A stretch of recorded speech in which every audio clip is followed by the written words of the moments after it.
What up, peeps, and welcome to Peeps Creek, the cafe.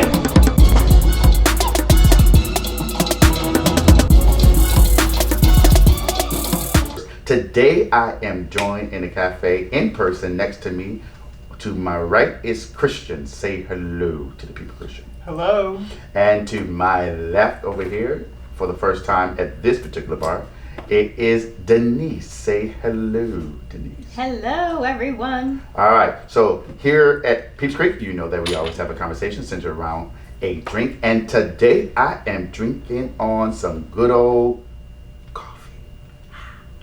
And Cristhian, what are you drinking on today? Some iced coffee. Some iced coffee. And Denise, what are you drinking on today? Should have been some warm coffee, but right now it's cold coffee. Yeah, because you took all day. It's like a cold brew. Okay. And it's coffee that's with a bag of sugar in it. All right. So if you are over the age of 21, you can grab your favorite alcoholic beverage. If you are under the age of 21 or just don't feel like drinking, that's perfectly fine. You don't have to. You can do what we're doing. We're drinking some coffee today. You can drink some water. You can drink some tea. You can drink some Kool-Aid. You can drink some orange juice or even some limeade. All right. So are y'all ready to get into the conversation today? Ready. All right. All right. So on today's menu is guilty or innocent. No. No, you got it wrong. Accused. Oh. Guilty or innocent. Okay, thank you. For those of you who don't know, what you should know, the menu is the topic. All right, so let's get into this conversation. So there's a documentary on A&E. What does A&E stand for? Entertainment? I don't know. Who knows? America Keep the conversation going. I want to know what it stands for. Is that important? America and Entertainment. It is on A&E. Yeah. It's, I believe, 8 episodes, if I'm not mistaken. Yeah, they're like an hour long. The title of the one we're going to be discussing today is Wife Killer or Self-Defense. It involves a fatal shooting, or was it a cold-blooded murder? Or maybe just an act of self-defense. Okay. That's... Okay, so I saw this Did you figure out what it was? this series. No, I didn't figure out what it was. Somebody's on here, it says accident and emergency, and that can't be it. All right, so there's this show on A&E. They already said it correctly. Yes, there's multiple episodes. Every episode is different, and it is centered around a particular crime. And so you get to kind of figure out what the evidence is currently in the case, what's going on, and you get to kind of determine as you're going through and watching it whether you believe the person is guilty or innocent. None of them are, all of them are separate episodes. I think I already said that. All right. And so the one that we are dealing with is out of the good old state of Tennessee.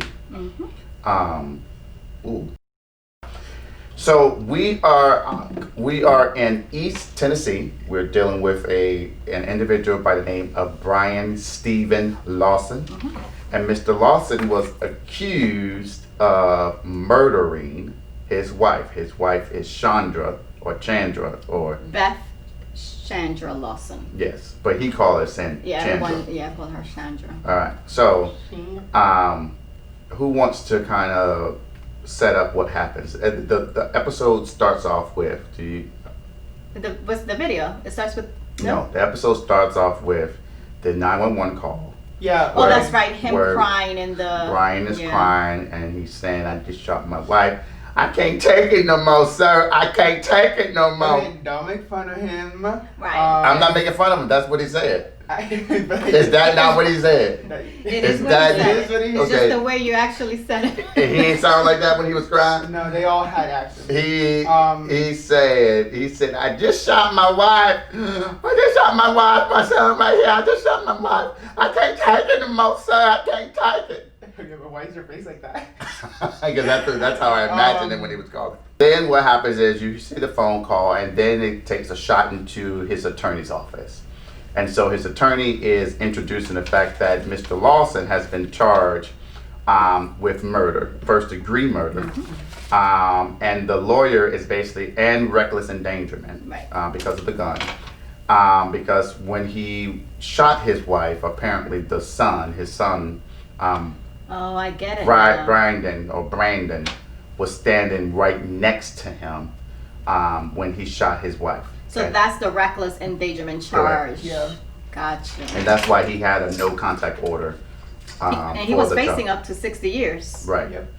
And the lawyer is saying this isn't a case of first degree murder. This is the case of self-defense, right? Now, the difficulty here, or the beauty, I guess, for Mr. Lawson is that they lived in this apartment building, and 18 months before the shooting, Right. they installed this security surveillance camera in almost every room, which was kind of odd, Yeah. right?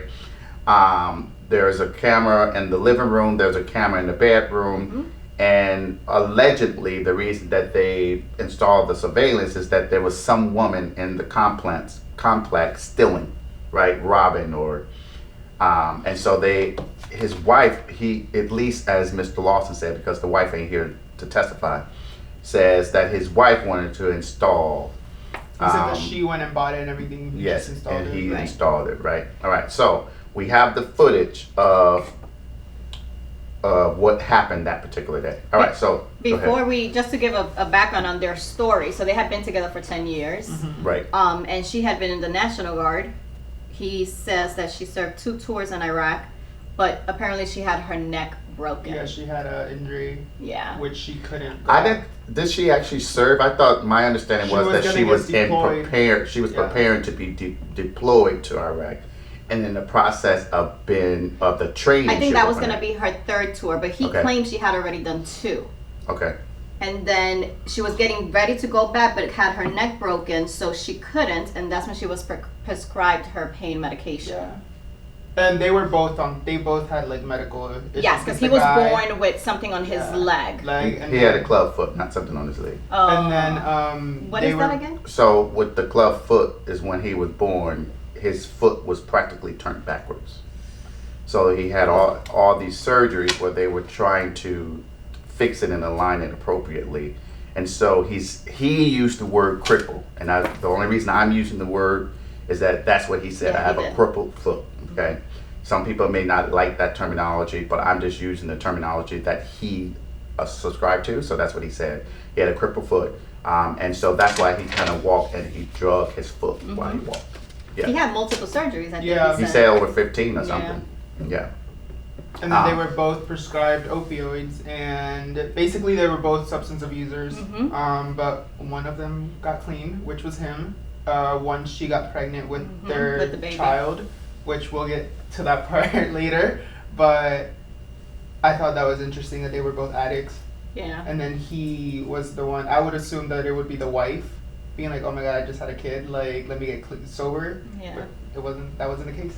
I think that goes to each person. That's when we talk about mental health and stuff, and addiction and stuff. It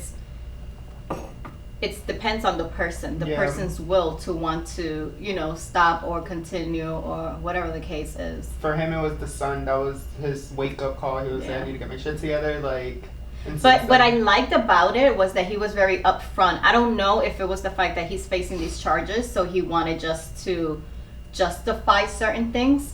But I felt like some people may want to hide that, you know what I mean? But he was upfront about it. Like he spoke Yeah, he was about very honest. very honest. I think he just wanted his story to get out there in Right. his own way, but Yeah. also have it be the truth. Because I believed everything he said. I Throughout did the whole too. show, I actually felt sympathy for him. I did too. Yeah, and he when he was explaining about both of them taking the pain medication, he's like, you start taking the pills and it gets to the point where it Yeah. doesn't do anything to your body. So you have to start smashing it so you can Snorting it, right, exactly. shooting it up. At first, So- when they were using the term "shooting up," I thought it referred to like heroin and stuff. But then it meant he said that it was she would crush them up and shoot that up. Yeah. And I'm like, that's interesting. And he even showed in his hand how he Yeah. would, do it. But go ahead, Sean. Sorry. No, go ahead. I just felt that was, it was something that I felt like, okay, I feel like he's being honest. Yeah. He's opening up about what's going on with him, what happened with her. And they were really trying to fight to get the video from the rooms because that wasn't a video they had. Yeah. Well, that. Okay, yeah, because y'all jumping now. I do want to say We wanted something this organic, so we're giving you organic right now. Yeah, but we need to set it up appropriately.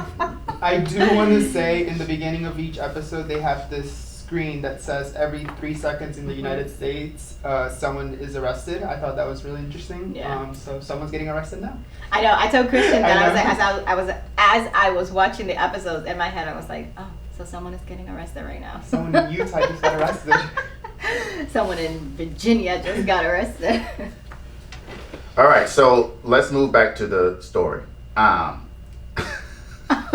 We were in the story. So I want to move back to the video. Yeah. So then the show moves in and you see the video footage of the day of the shooting where he is in the living room. And well, before that, you see him go into the bedroom and They were say getting something ready to go his out, wife. Now, what you don't get is there's no audio with the security footage. Right. Yeah. You just see the video. So the only way that we know what's going on again is because he's telling the story based upon him looking at the footage. He goes in, talks to her. He says that he tells her basically, "We're gonna be late. We need to Hurry up. hurry up." Right? She's in the room with the baby. He comes out into the living room. Then you see her come out, and you see he's sitting in this chair like a rocker or a lazy boy, and you see her like hovering over him, right? And you see her doing this in the video. She's like yelling. And I can She's reenact pointing. it if you want me to. Yeah, go ahead. Because people can see it, but people can't hear it. So you gotta. So you Can see. I reenact Yeah. when she hits him too? So you see her doing that, pointing in his face, and then she takes her fist and she just started wailing on him, like Yeah. hitting him in the face, hitting him on the side. And he is doing that. You have to realize he's like 300 something pounds, he says. 6 foot. 250. He's No, 6 you said- something. He's 250. I don't think he said 300. Oh, he said He 300. doesn't look like No. 300 He either. said that he was like 6 something. All right, but 6 feet, 250 pounds, between 250 and He's a big guy. There you go. between Right. 250 and 289. Okay, so and he's cowering in this chair, Yes. like covering himself up, and you see her literally punching him. Then she goes behind the couch, Yes. gets a bat, Mhm. right, and she tries to hit him a couple of times with the bat. Then she takes the bat and she beats it on the floor. And so while he's That was to try to Hurt his leg. Yeah, his He leg. said that she was doing it Right. because his leg, because the lawyer, his lawyer is basically saying, why didn't you just get up and walk out? Or hit her, because the Right, normal or hit her reaction back. would be to, That was one of the questions I wrote. Why did yeah. he never hit back? right, and so what he was saying is that, and he wanted to know why was she hitting the floor, and he was saying to the lawyer that was her because she know I have a crippled foot, that she was trying to hurt me and hit my foot or what have you there. Now the one thing that he did say is that he didn't leave because he was concerned that she would do something to his son, because allegedly Or herself. allegedly she made comments that she was going to kill herself or do something to the boy, and so he said, well, I stayed because of that. Oh, and that day that the shooting happened, she was saying how she was gonna kill him and telling him how she was gonna kill him, that his mom is gonna have to come and pick and clean up the whole mess, and then that's what triggered him to do what he did. Okay, and before we get there, because y'all just like to try to jump to the end, like you No, gotta it tell the happened story. during the video. We're having While an he was organic yelling at her, conversation. Yes, was but saying all this. okay. They were together. Did we establish that they were together for 10 years? yes, Yes. Denise did. All right. And during the 10 years, when he says that she used the bat on him about 10 to 15 times throughout their time, and hundreds of times he said that she punched him in the face and the throat. Yep. Okay. Now, the escalation happens where you want to tell that part, or somebody want to tell that part, the escalation of him getting the pistol and all that. Okay, so basically, once the wife stops beating him for a minute, he quickly goes behind the couch and grabs the pistol and puts it in his pocket. Goes, sits back down, and then the wife comes back with the son at this point. And she just starts going at him again. But not initially, because when they showed that on the video, one of the questions I had, the way they did the documentary, they showed him going to get the pistol. He puts it in his pocket, he sits down. Yeah. She comes out and she is with the baby on the counter. Now, we don't know how much time went between when she was doing that and before she came back to him. But the question I had was, at that time, after he got the pistol and he saw that she was dealing with the son, to me, she was no longer a threat. So for the prosecution, I'm just thinking of it from the way that they see it. From the prosecution standpoint, he had time to cool down. And so the moment that he decided to get the pistol, he already intended to kill her. And so that's why they charged him with the first-degree murder. I don't think he intended to kill her. I think it was more of a self-defense type thing. I think that he quickly got the gun and kept it in his pocket, didn't know if he was going to use it or not, didn't know if she was going to come back and act crazy. And it wasn't until she started doing it again that he did it. I think he was afraid she was actually going to do something. Right. I mean, that's his argument. Yeah. What I'm saying is that's not the argument of the prosecution. The prosecution is, and just the way I'm being biased. And just the way the law is, period. First-degree murder doesn't require you to have a whole lot of time to plot. First-degree murder can be literally, you have 5 to 10 seconds to think about your actions, what you were going to do, and you go out and do it. So premeditation isn't the concept of you sitting plotting for days or you thinking about it for hours. It can be in the midst of a moment's time. And with self-defense, one of the things is, if you have time where you are no longer in imminent danger, then that's a cooling off period. And during that cooling off period, you're no longer in a situation where you have a threat before you. And so your use of force at that time may not be appropriate. So here's my question, because I have no knowledge when it comes to the law, right? I understand what you're saying, but wouldn't it be like Cristhian said, he feels threatened, right? He does not know when her next outburst is going to be. So just in case it happens again, let me just have this here. Okay. Yes, but that's not self-defense because you're thinking about it. You have time to think. He could have gotten out of there. He could have walked out of the front door is literally right there in the living room. He could have left. Yeah, it looked like it was open too at one point. So I think when the shooting happened, I thought it was open. Yeah, it looked like it was open because it was apartment 2. But you're right. You know, I get what you're saying. Did no one find it weird that they had a pistol out in the open right behind the couch? Well, remember because of the break-ins and stuff. But I guess they didn't think that he wasn't 5 at the time. Or around, I don't know if it was like 3 or 4. 3 or 4, but like yes, it's weird. Find it, like it was literally, it's not in a box or anything. I didn't find it weird. Right behind honestly. the couch. I mean, you're in Tennessee, but he also mentioned that they were all her guns. That she had 2 of her guns. And which makes National sense. Guard. Which makes sense. Know.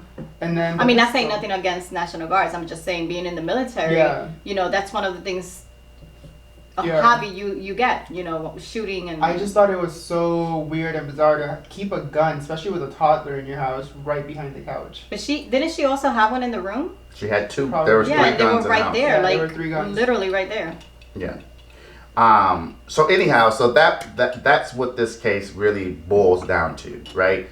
And so then what happens is, as she is dealing with the son, again, they don't do a good job of telling us how much time between when she was dealing with the son and when she turned back and started hitting him again, right? But what we do see from the video is that she turns around, she started hitting them in the face. The little boy is right there. Is right next to Byran, right? So it's on Brian's right side. What you see in the video then is you see him getting hit. He pulls back.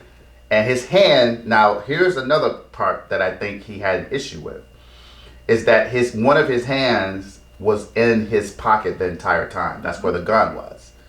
And so that is another issue that I see potentially against his story, that, you know, he didn't decide in that moment that he was going to take her out. And it was a hoodie. It was a hoodie. On the pockets of the hoodie. Right.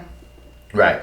And so while he's hitting her, then all you see quickly is 3 shots that comes out of the hoodie, and you see her get hit 3 times and fall to the floor, and you see the baby just standing right next to him, like in shock is all I can think of. And then he picks her up, and then he calls the police. Now he does immediately call the police. Immediately. He runs to the phone, and then that's what I was. He grabs the baby. I mean, he actually grabs the phone first, calls 911, and then grabs the baby. And that's when he goes with the "I can't take it no more, sir" type of thing. Yeah. Now, so that is just one day, and part of the problem that we have in this particular case is that the security footage records for 8 days. 7 days. But the prosecutors only released that one day.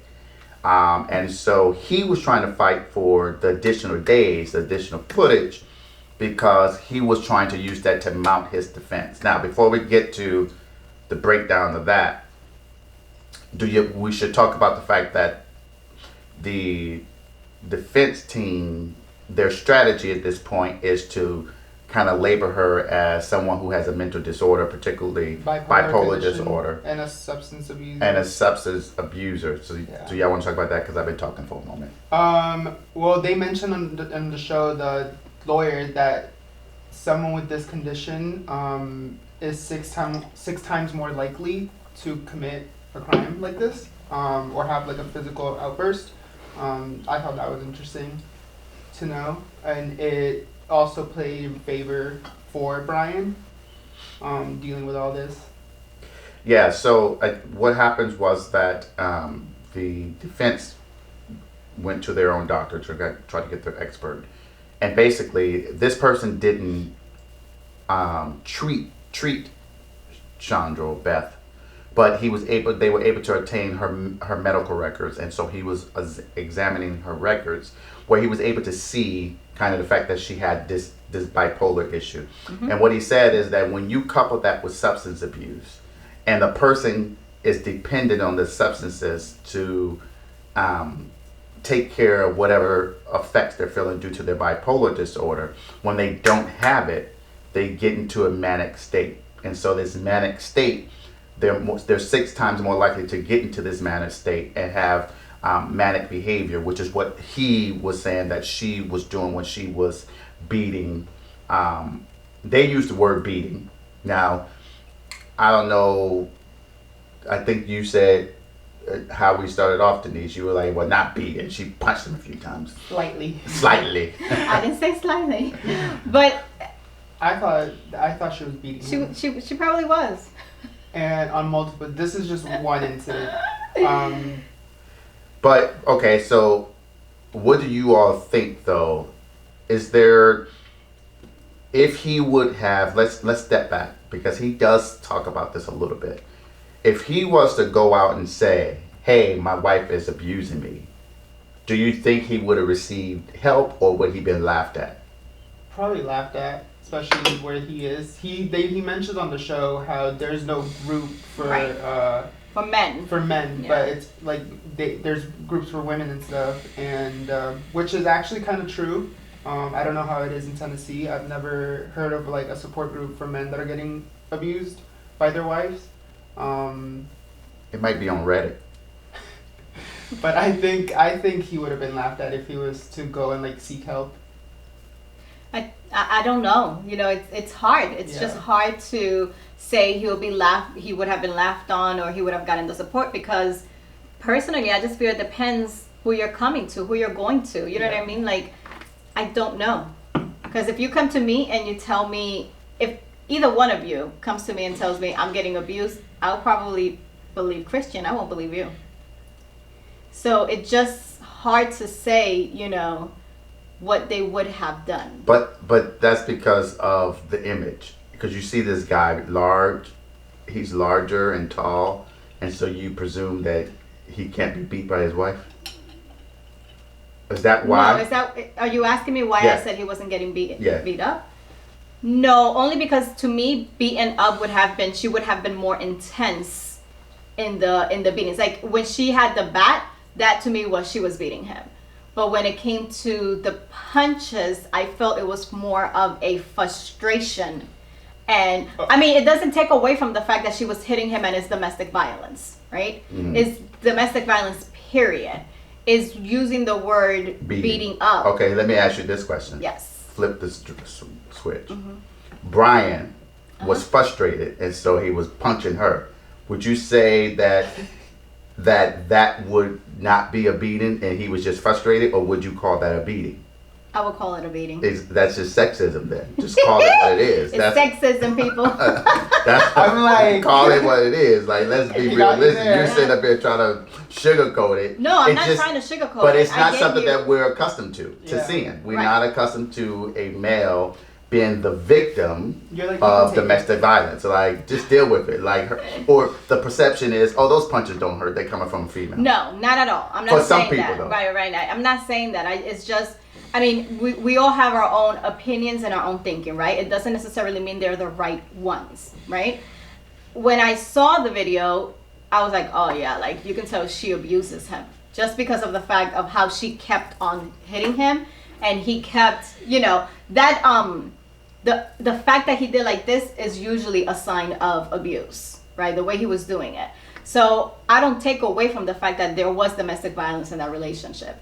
It was just originally when you guys mentioned the beating, the first image that came to my head was how it started, which is her hitting him, punching him. So at that moment, I felt like because of the argument, how the argument was and how they were presenting it, although we couldn't hear it, it sounded like it was more of a punching him out of frustration, right? But then I felt the minute she went back to get the bat, oh no, now she's beating him. Like she's really, angry at that point. She's getting angry. And So the doctors do make a point that when a drug addict didn't get their daily dose of their medicine, they tend to be more frustrated and agitated, so they can spiral in a quick second. So that's what she was going through, because he mentioned that she never did anything. She didn't shoot up that morning or that day, so she was already like in a funk. Yeah, and that's how I dissected the video, because originally, you see her hitting him, but it's not as aggressive as when she grabbed that bat, because when she grabbed that bat and then after she grabbed the bat, she still comes and punches him and she beats him.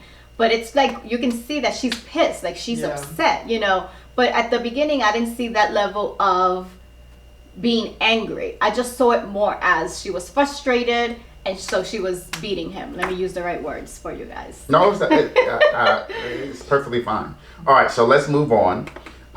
So as we mentioned, what Cristhian kind of indicated, so it'll be a good segue. He says that she didn't shoot up that day. Again, it's just his word at that point, because we don't have any evidence at this point to substantiate that, which is part of the fight that his legal team was having with the prosecutor.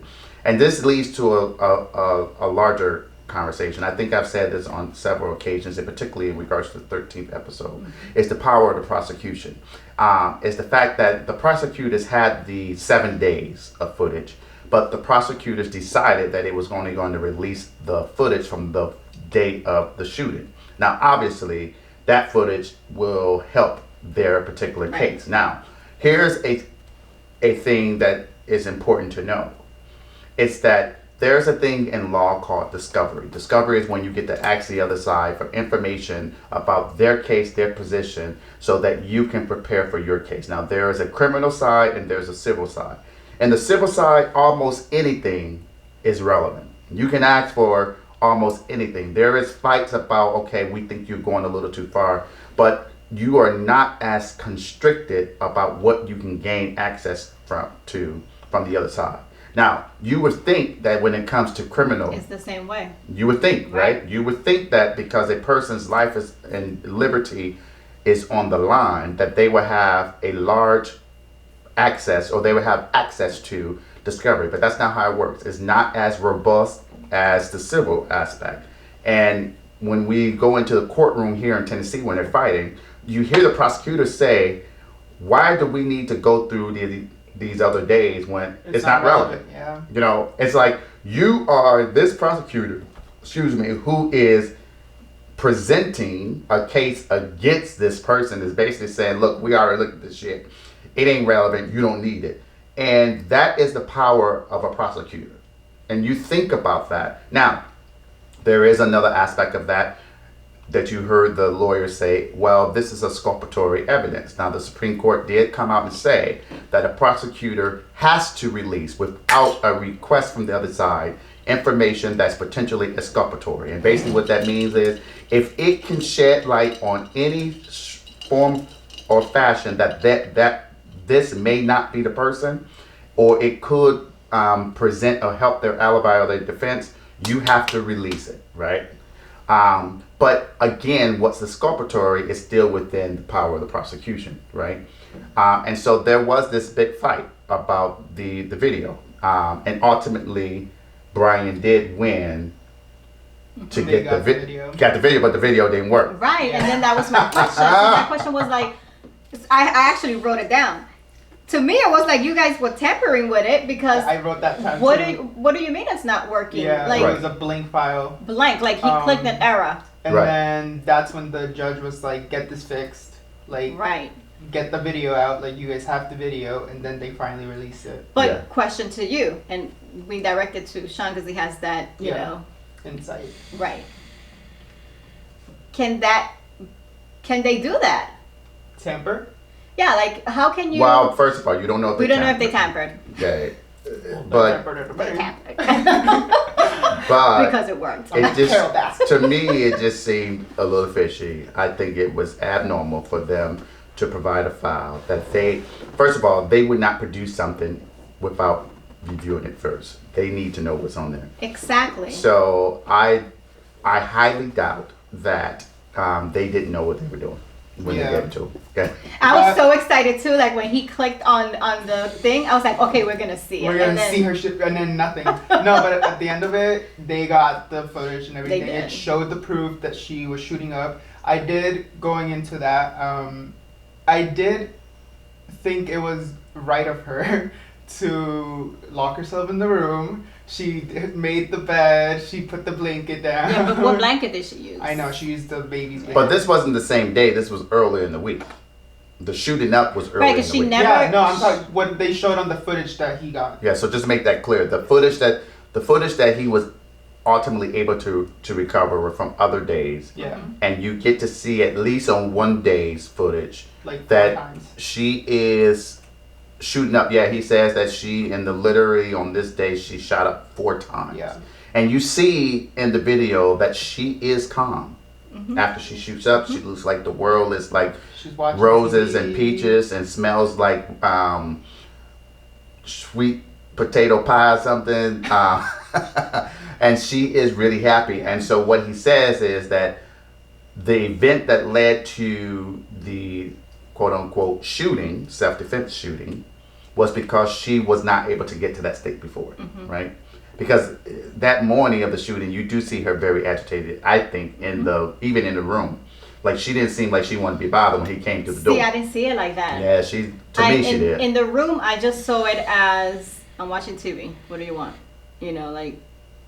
I thought she was agitated, and you can't hear obviously, but he mentions that he went in there. He was like, "Hey, we're running behind already." Like, And I guess this is the beauty of trial law and all of that, right? Because look how both of you see it yeah, one way. I don't see it that way. Like, or I don't see her agitated. I just see it as, what do you want? But I don't. I'm getting ready. I mean, what kind of crazy are you, Denise? I know, but see, I am. but you also have to think about, as a lawyer or as a defendant, take the lawyer out as a defendant. That's what you're going to get. You're going to get random people Yeah. on this jury who have, this Right. is just 3 of us. Yeah. Right. You got random people in the room looking at evidence and looking at it And differently. you have to prove. Right. And you have to prove Yeah. X, Y, and Z. Now, it always says that proven, Guilt. I mean, innocent until yeah. proven guilty, but we already know that depending on who you are, it's the opposite way. It's guilty and you need to prove yourself innocent, right? It is technically the prosecutor's job to prove their case. And so a lot of defense attorneys take the position that I don't need to put on the case at all. I don't need to call anyone, because at the end of the day, if they don't prove their case, what am I doing? But that's a catch-22 because what happens is with a jury is unpredictable. You never know what they're going to do. Like I had a case where I just knew, boom, boom, boom. Like, I mean, common sense people. This case is this, and So you've been in jury. the jury decided differently, and you never know. You just don't know. Now it was a win-win. You meant you had a case where you thought the jurors should have been like, this is the outcome. Right, Gotcha. and they went opposite. Right, they gave us a win, but still gave us a loss at the same time. Right. That's civil, not criminal. I never did criminal law. Well, I did it briefly, but not. Yeah. Anyways. So have any of you been a juror before? No. I don't want to go through that. Called, but I told them I was a lawyer, so they took me out. I got chosen once, but it was because apparently they still had my old address. So I was living in another city, and when I came, they were like, "Oh yeah, you don't qualify." But I feel like I wouldn't want you on my jury though. I know that's what I was gonna say. My thinking is so crazy that I don't know. I would be send the criminal out back to the streets, be like, "You're free to go." Bye. Talk to you later. And I would send the innocent to jail. You want to have some coffee later? Let's get together. Let's compare crazies. Chop me up later. Okay. Anyways, back to the thing. I am crazy. You guys already know that. So after they get the footage and stuff, then they go to talk about the kids. Because Chandra did have a separate child, Liam, with a previous relationship, and I thought this part was really powerful for me. Yeah, especially coming from Liam's side. And he was about 14? 15. Yeah, and before we go into Liam, though, let's clarify that Braden, which is their son. Wait. It's not there. We're going to talk about... No.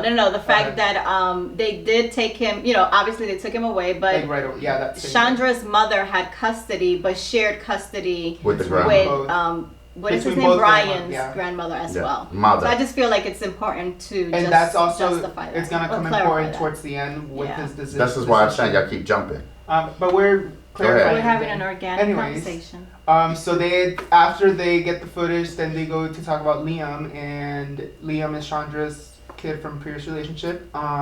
He's like 14. I thought that this part was powerful, because he sounded very mature. Mm-hmm. They were talking, and it sounded as if Byran has been a father figure to him. He's been in his life for 10 years. Yeah, so since he was about 3 or 4. Yeah, and he comes back. They were reconnecting after the whole incident, because this is 2 years later. Mm-hmm. That whole trial, it took 2 years for it to go. 3 years, because it happened in 2017, and the trial in the first episode aired April 2020. So they were reconnecting and stuff, and Liam says it. He's like, I love him. Like he was always there, but he's always gonna be the guy that killed my mom.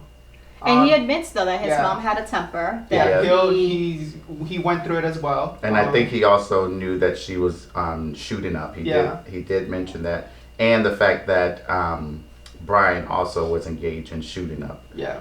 Because at the time the little boy wasn't there. So Byran did have.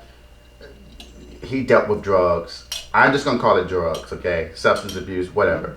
Him and his wife were doing it for a while, even while Liam was younger. Yeah. Is what we get from he that. went to rehab, got help. Once she got pregnant, he stopped everything, sobered up. She never did. So I'll give him props for that. And then back to Liam and stuff. Then that was one of the main. He was also a reason why he chose to not the end result. Okay. I don't want to go to that. Okay, yeah, because you jumping. All right. So with Liam though, one thing that I want to say is that he does say, "I forgive you." Yeah. Right. But he says, "But I wrote this down. We won't be there for each other the way we were before, because you're always the man who took away my mother, and you still." And this is what I thought was very powerful for this little 13, 14-year-old. He said, you still need to atone for your sins. And if that means that your freedom is taken away, so be it. 2 to 3, 4, 5 years, you need to atone for your sin. Go ahead. So I hope the listeners don't kill me on this, right? He heard that somewhere. he heard that somewhere, and that's why. I think he heard it said from the mother. Yes. Personally. Yep, I agree 100% with you. And I'm not taking away from the fact that a 13 or 14-year-old can be that smart to come out and say something like that, right? But it's the way he said it that to me feels like either you've heard this in conversations, people having conversations around you, or as they're trying to discuss the situation with you, they said it this way, and that has stayed in your mind. Well, right? yeah, the way he said it was very the way he said it was exactly. But I think he still like, he probably would have said something more in around the lines, yeah. just not with those exact words. It was just Yeah. the No, words I that were mean, chosen. I felt like it was a little chosen there. Yeah. Okay, so now we gave you the context of. We gave you a lot. Yes, but we gave you the context of what happened. So, but here's what we didn't say. So the day that he was arrested, he'd been Byran, the same day that he shot his wife, right? And she died. He was arrested. All of a sudden, 5 hours later, someone calls or contacts the police station. station and says, this is a friend of the family, says, well, there's something I need to let you know. Right? I honestly was thinking it was something that was going to help him in the case. Yes, me too. Yeah. And then dun, Boom, it comes boom, to boom. finds out the guy is like, that's Brandon or Brandon? Braden. That's not his son. He's mine. And they do a DNA test. Well, the lawyer goes to Byran Brian and says he you asks need- him, do you know this person? Right. He says yes. And so he says, well, this is what this person is claiming. Yeah. And then that's when he says, I had no idea. No idea. And so they take the So, DNA yeah. test. It proves. And it proves he is not the father. Like Maury How was saying. do you have the audacity to come clean once the like father? Because I'll still say that Braden is Brian's kid. Yeah. He's in jail, arrested. Why now? Like, why wait 3-4 years to come clean about it? Well, there's plenty of things that I feel could have been the reasoning. The fact that this child now doesn't have parents, you know what I mean? Because now the father is being accused, or the person that has raised him. Yeah. So I know, but why That's come baloney. now? I know. He didn't want. we the don't kid. know what the person was thinking. Screw that. He don't want the child, because if he wanted the child, let me just say this, okay? I don't know, okay? But I have suspicion, okay? That what happened is that the parents of Chandra knew that Brian was not The father. Braden's Braden's father. Braden's father. And so they contacted this guy and had him contact the police officer. But for what purposes? The purpose being that they want this, because we don't know at the time. To get full custody. He could have gotten off on self-defense, right? If he got off on self-defense and he is the child's father, there is absolutely nothing they can do at that point to say that they can try to fight it, but he is the person's father. He is Braden's father. So they didn't want him to have custody of little Braden if he was to come out of jail or if he was to get off. And so this was just another way for them to maintain control over the little boy. That's my suspicion, because she had custody, the grandmother, right? Mm-hmm. And I'm not saying this happens, but it definitely makes sense in this storyline, the way they presented it to me.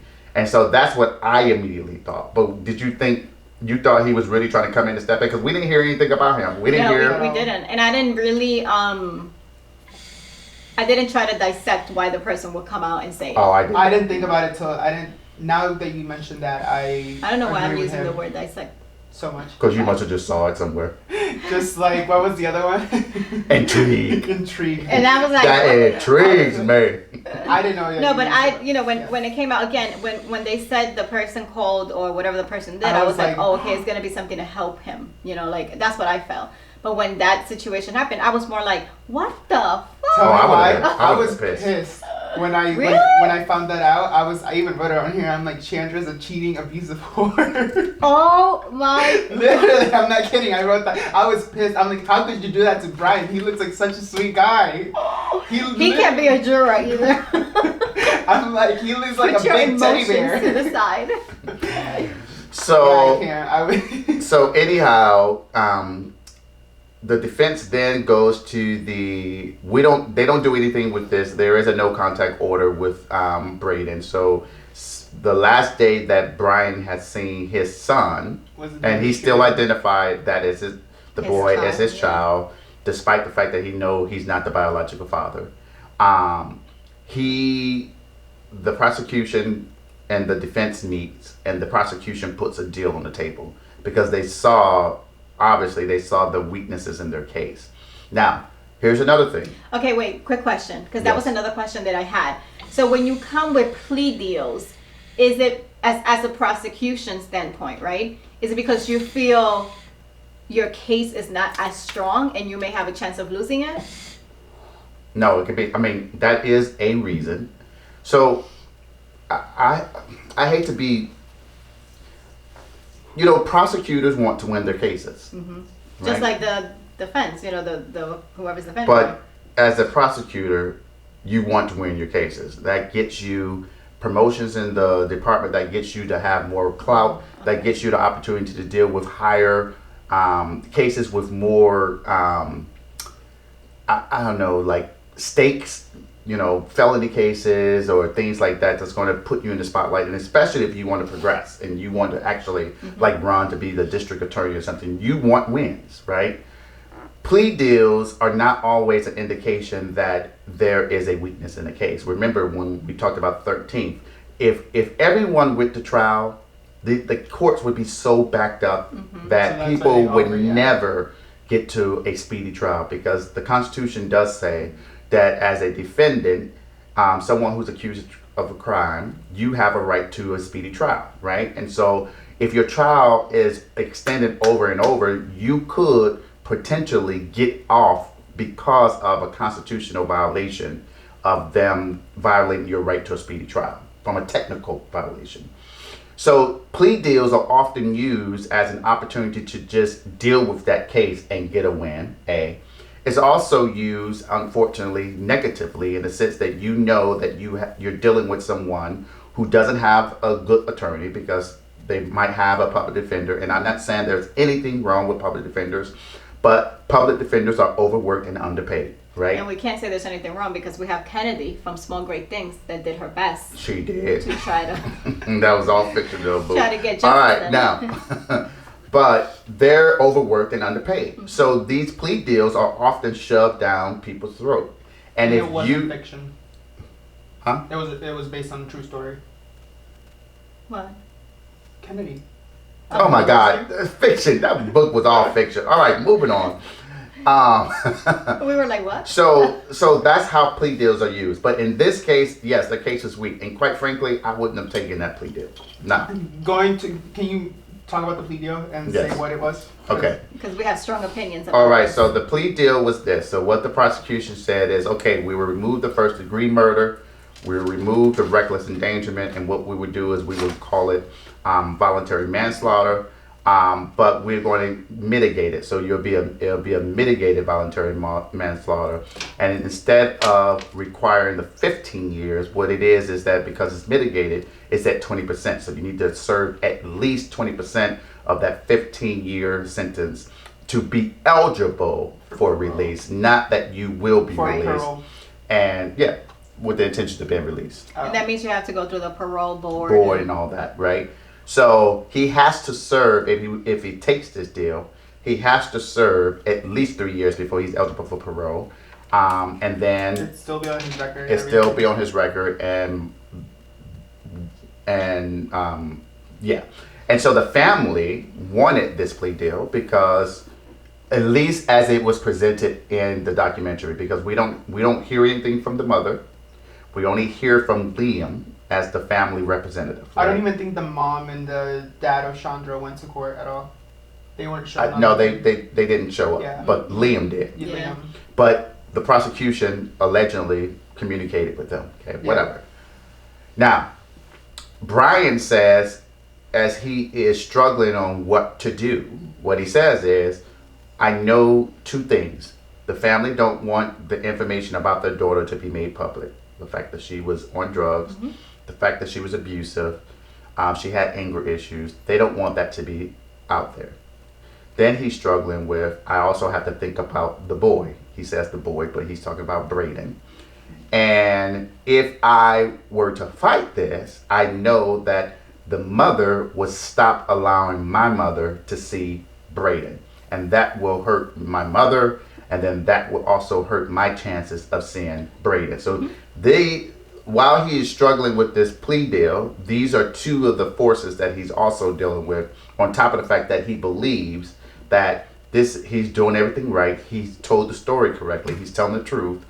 And he believes that he's going to be able to get off if he was to take the trial. So the video goes up until the day of the trial. This is where it is either he's going to be presenting his defense, or he's going to take the plea. And at the end, what does he do? He takes the plea. He takes the plea. Which I thought he was going to fight it. I was hoping he would fight it. Me too. I thought that he was going to get out free and have his kid back. But no, he took the plea. But I thought it was very... What's the word I'm looking for? Very brave of him. Because his decision was not what was best for him. I mean, it was in a way, but he also thought about everyone around him.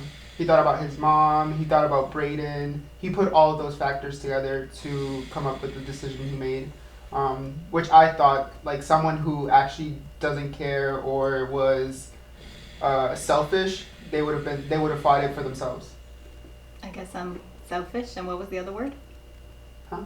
Don't care.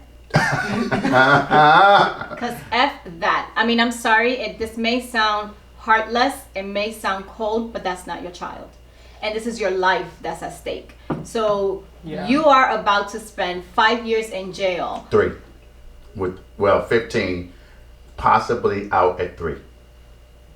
You're about to spend time in jail. I don't care if it's a day. And and it's gonna be on your record. This is not your kid. 2, I don't necessarily know what that other person is gonna do, who may want to also come and fight for custody, wins custody, child is taken away from Chandra's mother. Now the child is, so you may not even see him regardless. Like, why? Like, oh, I wanted to punch him so bad through that TV. But the possibility is he would... I don't care. Can I finish? No, because possibility means that it can or cannot happen. Yes, but so the possibility... you're spending time in jail. But the possibility, there are multiple things going... Okay, look, I might get a juror like you. He might get a juror like you on there that thinks opposite of you. That's why I hope I never have to be a juror. And they like... You better hope you never have to go to trial. Now... You also have to think about this. Okay, think about this. Think about this. I'm not saying it would have came out, but let's say that somehow, either in the news or maybe during trial, it came out that he found out this wasn't his child. One of the things that I wrote on here, is this truly the first time he ever found out this wasn't his child? I don't know. Right, because there was no reaction to that. The whole episode did not show a negative reaction to the fact of him finding out that this wasn't his child or any type of emotion. So I personally feel like you already knew this was not your kid. But let me tell you this. Jurors don't... I'm going to change my mind. What I'm saying is jurors don't necessarily just go by what the evidence shows. You can have a juror that put it in his head, he knew about the fact... Listen to me before you go off. I'm not going off. A juror can come in and in his or her head says, oh, he plotted this. He was pissed that he found out that sometime shortly before he killed her, he found out this wasn't her child. She said it in a bit of anger, and he got pissed, and so this was his payback to her. Now, evidence may never come out to show that, but that juror listening could take that and be like, oh, he's guilty. Now, listen. And then if he's guilty, are you done? He doesn't get a mitigated. He do 15 years. Right, you have to do the entire 15 years. I get that. I'm done. Personally, I feel like I'm putting myself not as a juror, however you pronounce it, right, at this moment. I'm putting myself in Brian's situation, okay? I'm about to I strongly First of all, you'll be having a migraine, crying on the floor. You wouldn't even be. You'd be too busy trying to. listen. What I'm gonna do with the boys? Get out of here! Listen, Stop we've lying. been watching 60 Days In, right? And I keep telling Doran I wouldn't last in these 60 days because my migraine will kick in like immediately, and I would You'd be like, what's that girl that had the gluten allergy? Yeah. The glue girl, look at my feet. They swollen. Yeah. My feet, what's swollen though? I know. But it's anywho, so going back to accused, guilty, or innocent, putting myself in Byran's situation, right? And again, this is the beauty of each person doesn't think the same, right? But I personally would feel like I strongly believe that I did this because it's self-defense. I was defending myself against this woman that for 10 years is constantly abusing me, right? So one, this is not my child. I felt like the whole reasoning why he took that plea deal was because of that kid. But this is not your child. It's been proven that it's not your child. So I you're know, willing but- to put your life in jail where you don't know. It's Life the in jeopardy. unknown of what's going to happen to you in there. You know, sorry, Byran, you shouldn't have done it. No, I mean, I wholeheartedly agree with everything you said. Now, one thing that he could do is he could have just did a bench trial, right? Explain that. So, as a defendant, I get to choose if I want a jury of my peers or if I want the bench to decide. And when you have a bench trial, that means you are only presenting the evidence to the judge. The judge is the fact finder and the decision maker. Because this is so heavily legal in nature, the defense itself, I would have probably advised him as his lawyer, and I'm not saying they didn't, that we can do a bench trial. We can present this to the judge. We can show that you were in danger. The fact that we have this manic state victim who is deceased, she's still a victim, but she is the initiator of the aggression. And so we can put our self-defense on that way. Now, we don't hear if they do any of that. But as a defendant, that's my choice. I can ask for a jury trial or a bench trial. Yeah. And I'm with you. I think I would have just decided to go to a bench trial and deal with it.